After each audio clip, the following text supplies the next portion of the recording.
Hello friends, astrology और way to reality channel में एक बार फिर से आपका स्वागत है।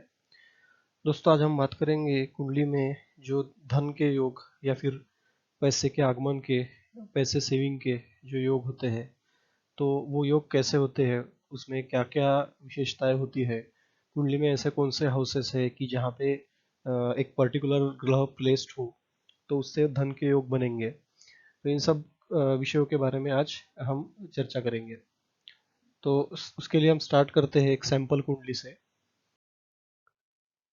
तो एक सैंपल कुंडली हमने ली है, ये सिंह लगन की कुंडली है। और सबसे इम्पोर्टेंट बात हम कुंडली के अध्ययन करने से पहले करेंगे कि कुंडली में ऐसे कौन से हाउसेस है कि जो धन से रिलेटेड है या फिर पैसे के सेविंग से रिलेटेड जो हाउसेस होते हैं। सबसे इम्पोर्टेंट, कुंडली में अगर सेविंग का हाउस हम कहते हैं या फिर तुम्हें विरासत में जो धन मिलता है, तुम्हारी एक प्रकार से जो जमा पूंजी होती है, तो वो सेकंड हाउस से रिप्रेजेंट होती है। सेकंड यानी कि कुंडली से ये फर्स्ट हाउस हो गया, इसमें सिंह लगन है। और ये सेकंड हाउस ये हो गया जहाँ पे कन्या लगन, कन्या राशि है। तो ये कुंडली का सेकंड हाउस हो गया और यहाँ पे इसका मालिक है बुध। तो ये सेकंड हाउस जो है ये तुम्हारे वेल्थ जो तुम्हारा रहेगा, फिर घराने से तुमको पैतृक संपत्ति जिसे कहते हैं, या फिर सेविंग तुम्हारी जो रहेगी, जो भी जमा पूंजी होती है, फिक्स एफडी, फिक्स डिपॉजिट होते हैं, शेयर में जो पैसा होता है, जो कुछ भी फैमिली की सेविंग होती है, वो सेकंड हाउस से रिप्रेजेंट होती है। तो सेकंड हाउस एक मेन जो स्थान है पैसे का, जिसे धन कुटुंब वाणी का स्थान भी कहते हैं। उसके बाद पंचम हाउस जो है, उसे भी हम लक्ष्मी के का स्थान रिप्रेजेंट करते हैं वो। और पंचम स्थान भी, पंचम स्थान से भी तुम्हारे धन का आगमन, तुम्हारा सेविंग्स, तुम्हारे पैसे कितने तुम्हें मतलब तुम्हारी जमा पूंजी हो सकती है, ये रिप्रेजेंट होता है। साथ ही साथ नवम हाउस, इसे भी लक्ष्मी हाउस या लक हाउस कहते हैं। तो इसे भी ये जान सकते हैं हम लोग कि इंसान अपने लाइफ में कितना धन अर्जित करेगा, सेविंग कितनी होगी और उसकी आमदनी किस प्रकार से रहेगी। और साथ ही साथ इलेवंथ हाउस, जिसे लाभ स्थान भी कहते हैं या फिर इनकम सोर्सेस, इलेवंथ हाउस से देखा जाता है। तो तुम जो भी काम काज करोगे, उससे तुमको जो भी आमदनी मिलेगी, वो जो जो भी लाभ होंगे, वो सब इलेवंथ हाउस से रिप्रेजेंट होंगे। तो सबसे इम्पोर्टेंट इलेवंथ और सेकंड हाउस सबसे इम्पोर्टेंट है। सेकंड हाउस सेविंग को रिप्रेजेंट करेगा और इलेवंथ हाउस तुम्हारे जो इनकम सोर्सेज रहेंगे, लाभ के सोर्सेज रहेंगे, यहाँ से तुमको आय के स्रोत तुम खुद खुद के बनाओगे, वो इलेवंथ हाउस से रिप्रेजेंट होगा। और पंचम और नवम हाउस ये त्रिकोण हाउसेस है। तो इससे इनसे भी तुम्हारा जो लक्ष्मी के द्वार जो रहेंगे, लक्ष्मी के द्वार जो खुलेंगे, तो इस प्रकार से ये दोनों स्थानों से भी देखे जाएंगे। साथ ही साथ त्रिकोण हाउस तुम्हारा लगन स्थान भी आता है त्रिकोण हाउस में। जैसे कि ये त्रिकोण बनता है, तो ये त्रिकोण हाउस इन तीनों हाउसेस को कहते हैं। और ये चारों हाउसेस को, ये जो चार हाउसेस हैं, इसको सेंटर हाउस कहते हैं। तो त्रिकोण स्थान में अगर अच्छे ग्रह हो, त्रिकोण स्थान के ग्रह एक दूसरे के साथ दृष्टि संबंध बना रहे हो, या तो पंचम हाउस में या फिर द्वितीय हाउस में, इलेवंथ हाउस में, नाइन्थ हाउस में, तो इसके कारण धन के योग आपके बनेंगे। या फिर इन स्थानों के लॉर्ड एक दूसरे पर दृष्टि डाल रहे हो, तो उनसे भी धन के योग जरूर बनेंगे। इंसान अपने कुंडली में एक से ज्यादा धन के योग भी इसमें हो सकते हैं इंसान के कुंडली में। तो ये मल्टीपल मल्टीपल योग भी बन सकते हैं। अब देखेंगे एक एग्जाम्पल के हिसाब से। जैसे कि अभी लगन में ये लगन का लॉर्ड जो है सूर्य, ये जाके द्वितीय हाउस में बैठा है। अगर सूर्य द्वितीय हाउस में जाके बैठता है तो ये कहीं ना कहीं धन का आगमन जरूर करवाएगा इंसान के लाइफ में। और इसके साथ साथ पंचम हाउस जो है या फिर नवम हाउस जो है, इसका ग्रह या फिर ये जो इलेवंथ हाउस है, इसका स्वामी अगर सूर्य के साथ में बैठ जाए। जैसे कि सूर्य बुध जनरली युति होती है, बुधादित्य योग मोस्टली 60-70% कुंडलियों में बुधादित्य योग ये होता ही है। तो अगर बुध यहाँ पे, अगर ये सिंह लगन के लिए फॉर एग्जांपल द्वितीय हाउस में सूर्य बुध युति आ जाए, या फिर यही युति पंचम स्थान में बने, यही युति नवम स्थान में बने, या फिर इलेवंथ हाउस में बने, तो इंसान अपने करियर में काफी धन अर्जित कर लेगा। तो ये धन का एक अच्छा योग यहाँ पे बन जाएगा। साथ ही साथ नवम भाव का स्वामी जो गुरु है, तो अगर गुरु बुध युति भी यहाँ पे बनती है, या गुरु सूर्य युति यहाँ पे बनती है, या फिर गुरु मंगल भी युति बनती है, क्योंकि मंगल नवम भाव का स्वामी है, तो ये कहीं ना कहीं ये मल्टीपल ग्रहों की अगर युति होती है तो ये मल्टीपल धन के योग यहाँ पे बनेंगे। इस हिसाब से हमको स्टडी करना चाहिए। तो अगर एक से ज़्यादा ग्रह जो कि पंचम स्थान के स्वामी है, नवम स्थान के स्वामी है, द्वितीय स्थान के या फिर 11th हाउस के, वो चारों ग्रह एक साथ कोई योग बना रहे हो तो उससे धन का योग जरूर बनेगा। और ऐसे मल्टीपल योग भी बन जाएंगे इंसान के लाइफ में। जितने मल्टीपल योग रहेंगे उतना धन ज़्यादा अर्जित इंसान कर लेगा। और साथ ही साथ इम्पोर्टेंट बात इसे देखनी चाहिए कि डिग्री वाइज बलाबल होना बहुत ज़रूरी है। अगर degree wise 0 degree 1 degree 2 degree ऐसा रहेगा तो वो तुम्हारे फॉलो में कमी ला देगा। तो एटलीस्ट 5-6 डिग्री या फिर 10 डिग्री के ऊपर ही ग्रह होना चाहिए। 20-22 डिग्री तक तो एटलीस्ट होना ही चाहिए, तभी वो अपने अच्छे रिजल्ट, पूर्ण अच्छे रिजल्ट दिखा पाएगा। तो इस प्रकार से ये ग्रहों की युति पंचम, नवम, द्वितीय या फिर 11th हाउस में अगर है तो ये धन के योग बनाएगी। और साथ ही साथ अगर लगन में ही ये ग्रहों की युति होती है, सपोज फॉर एग्जाम्पल यहाँ का स्वामी बुध है और यहाँ का भी स्वामी बुध है, तो ये बुध लगन में अगर पड़ गया, दोनों ग्रहों का स्वामी होकर बुध लगन में ही पड़ गया, और साथ में उस बुध के साथ सूर्य भी है, तो ये बहुत अच्छा राजयोग हो जाएगा। क्योंकि बुध जो है वो तुम्हारे मतलब सेविंग का कारक भी है, तो इंसान अच्छे सेविंग भी करेगा, और ये आय के स्रोत का कारक भी है, तो इंसान अपने मेहनत से आय स्रोत बनाएगा, अपने बुद्धि से आय स्रोत बनाएगा। और वो पर्सनैलिटी में दोनों योग बन रहे हैं, तो पर्सनैलिटी से वो जैसे ही जॉब करेगा वैसे वो धीरे धीरे उसकी आय बढ़ती जाएगी और अच्छा खासा वो एक स्टेज पे आके पैसा कमा लेगा, जो कि एक नॉर्मल इंसान उसको मेहनत करनी पड़ती है। लेकिन इस इंसान को एक लक उसका अच्छा रहेगा, और उसको थोड़ी सी मेहनत अगर वो करेगा तो वो अच्छे लाभ या फिर अच्छा धन अर्जित वो जरूर करेगा। तो इस प्रकार से ये चारों हाउसेस का बहुत महत्व है। और लगन से अगर इसके संबंध बन जाते हैं लगन स्थान से, तो ये पांचवा हाउस भी ये धन के लिए कारक हो जाएगा। तो इन चारों या पांचों स्थानों में से किसी भी स्थान में अगर ये पांचों स्थानों के स्वामी या फिर उसमें से एक या दो स्वामी अगर इनकी युति हो जाती है, तो ये धन का आगमन के संकेत बन जाता है। अब अगर इन ग्रह की दृष्टि एक दूसरे के ऊपर हो तो कैसे योग बनेंगे? सपोज जैसे अभी हमने इनकी युतियां देखी इन स्थानों में, इन हाउसेस के स्वामियों की जो युति हमने देखी, तो अगर परस्पर इनकी दृष्टि रहेगी तो भी धन के योग बनेंगे। सपोज फॉर एग्जांपल ये पंचम स्थान का स्वामी गुरु 11th हाउस में जाके बैठा हुआ है और बुध के राशि में, और ये बुध जो है पंचम हाउस में जाके बैठा हुआ है, तो ये एक दूसरे को देख रहे हैं अपनी सप्तम दृष्टि से।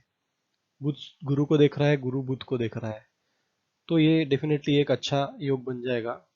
इंसान के लाइफ में एक से ज़्यादा आय स्रोत जरूर होंगे। अपने माइंड से मेंटल वर्क करके, क्योंकि पंचम हाउस से संबंध बन रहा है, तो मेंटल कैलकुलेशन करके इंसान धन अर्जित कर लेगा। तो ये भी एक धन योग होगा। साथ ही साथ इसी तरह से हम देखेंगे कि अगर यहाँ पे मंगल पड़ा है, क्योंकि 9th हाउस का स्वामी है, और उस पर बुध की दृष्टि है या फिर गुरु की दृष्टि है यहाँ से, तो ये भी धन का एक प्रकार से योग बन गया। तो एक कुंडली में एक से ज्यादा धन के योग जरूर बन सकते हैं।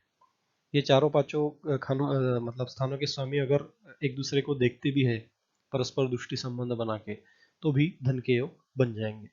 तो जितने ज्यादा योग इंसान के कुंडली में ऐसे बनेंगे इन स्थानों से रिलेटेड, उतना ही ज्यादा धन का आगमन इंसान के लाइफ में आता रहेगा।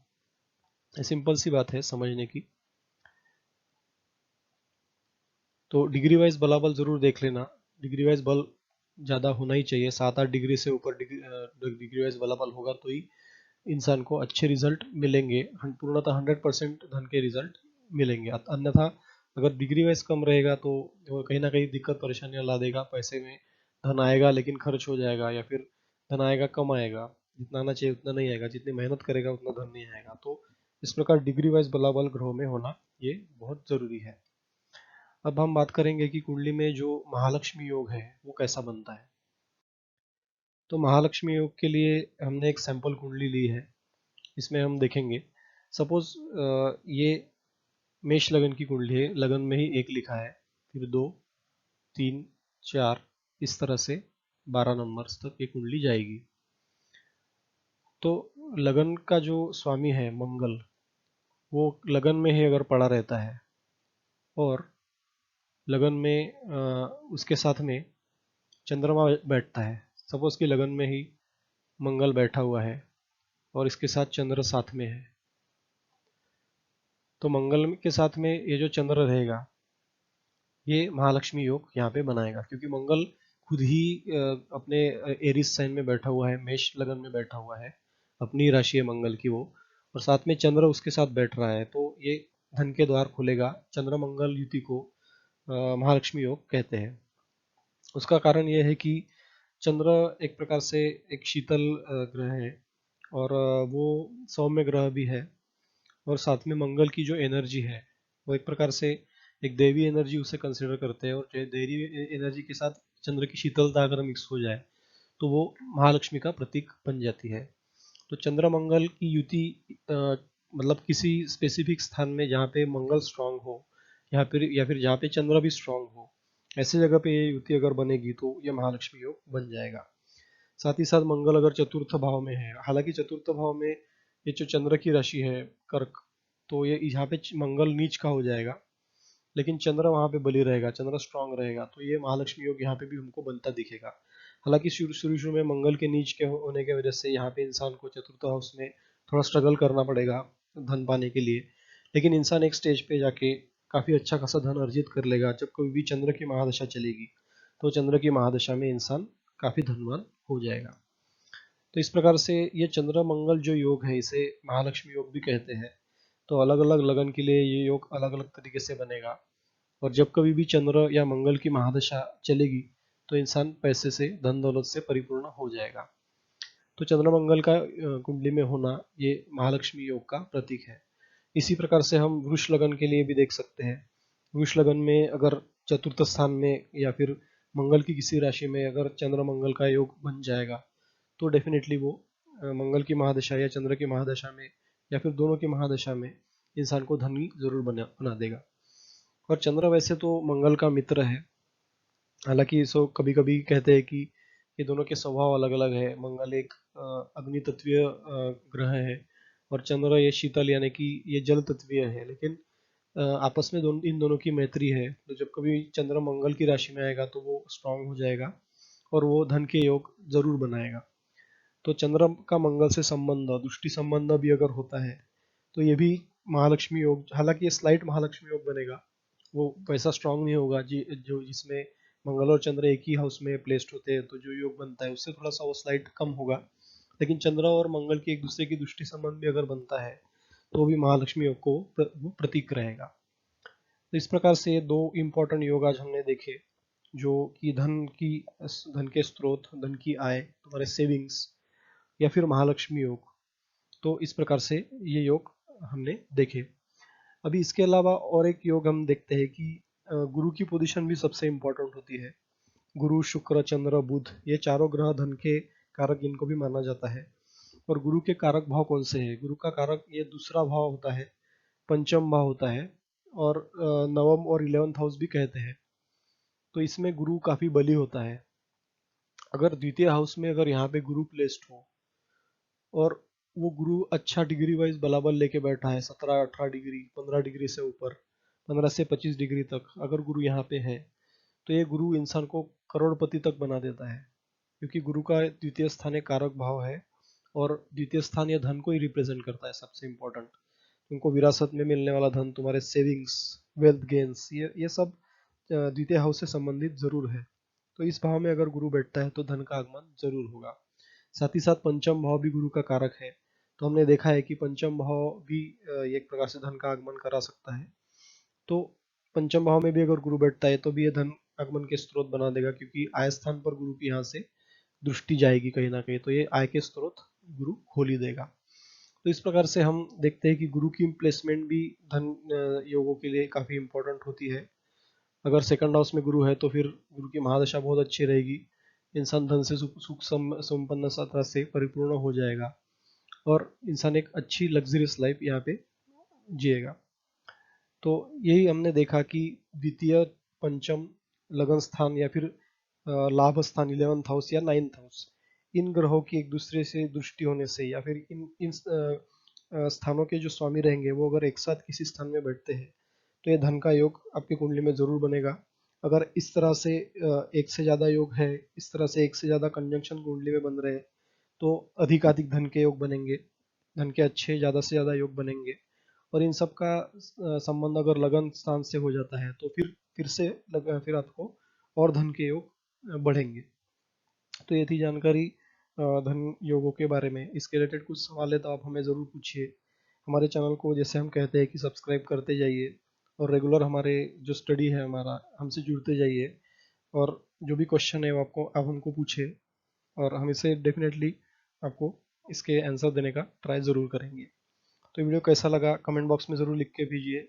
अगर आपको पसंद है तो लाइक करना इसे ना भूलें और ज़्यादा से ज़्यादा शेयर करना ना भूलें। Thank you very much.